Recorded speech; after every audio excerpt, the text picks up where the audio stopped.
might add. Yep, M3 and M4 competition just launched in South Africa.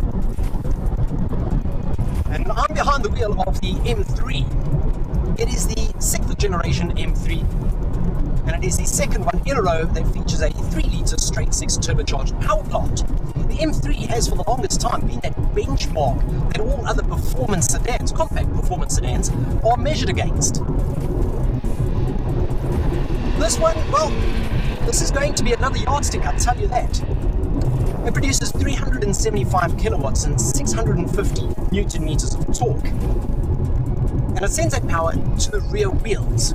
Rear wheels only for the moment. A little later in the year we may get the all-wheel drive MX drive version, but for the moment, rear wheel drive only. Sadly,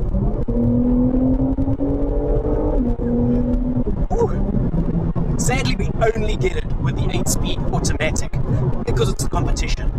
The regular vanilla M3 and M4 can come with a 6-speed manual, but there's no real word on whether South Africa will see the grow your own combination of the regular M3 here locally. 3.9 seconds and it'll top out at 290 kilometers an hour. I'm not going to say I'll vouch for it, but I will tell you that it will get to the wrong side of 200 extremely quick. This is a strong car, a very strong car. And the way that it pulls is just absolutely linear. It keeps on pulling and pulling and pulling, and then you're on the limiter and you need the next gear. You use these beautiful pedals at the back here to select the next shift. Now, switching from the MDCT dual clutch gearbox to the ZF 8-speed torque converter gearbox, I don't want to say has soured it, but it's muted the experience ever so slightly.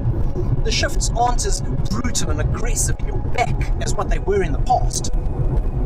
But the ZF8 is a great gearbox. It is wonderful to work with, it is silky smooth, and driving it just around town in normal mode, there's no comfort in an M3, that's swear words those. In normal mode, it's rather agreeable. It actually is a lovely, lovely drive. The engineers have also been through the chassis extensively, and they've got all fancy fandangled words for what they've done to the suspension and the steering, and you've got so many different modes that you can select to change the way that the steering feels, the engine responds, the suspension feels. A lot of the tech from the M8 and M5 have filtered down into this M3, so you've got these M1 and M2 buttons on the steering wheel and you can completely customize them. But one of the bits that I'm most fascinated in is the fact that you can adjust the way that the brakes feel. And I think that's fantastic. It really suits my driving style to have a slightly firmer pedal.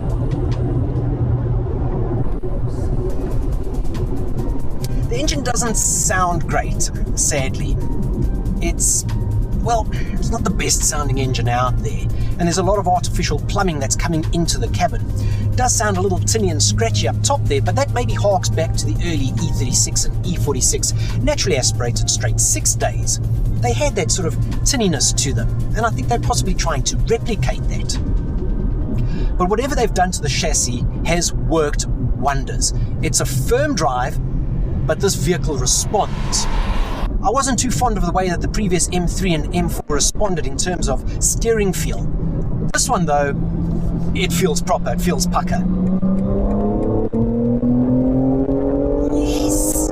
Yes! And it feels alive. There's this little point here next to me where I can feel that the chassis is working around. The balance of this feels beautiful. Now, 375 kilowatts is 503 horsepower. You know what else has got 503 horsepower or 375 kilowatts? The Alfa Romeo Giulia Quadrifoglio. And that is a firm favourite of mine. It's a car that I like a lot. It has a great steering feel, it has a wonderful turn-in, and the balance is sublime in a Giulia.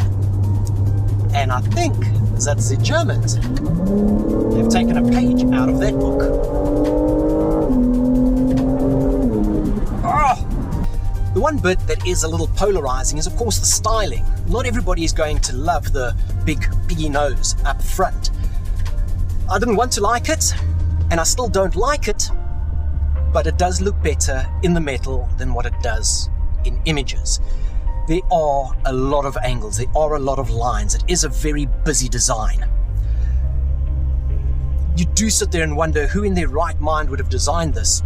And then you remember this is the same company that gave you Bengal era BMWs. And those ones were definitely not artworks. It remains to be seen whether this is actually going to stand the test of time or whether it will be conveniently swept under the rug as soon as a facelift comes along. They say that imitation is the most sincere form of flattery, so we're going to have to see how many other manufacturers emulate some of these designs. It's not terrible. Definitely has a presence. When it comes up in your rearview mirror, there's no mistaking what it is, an M3 or an M4.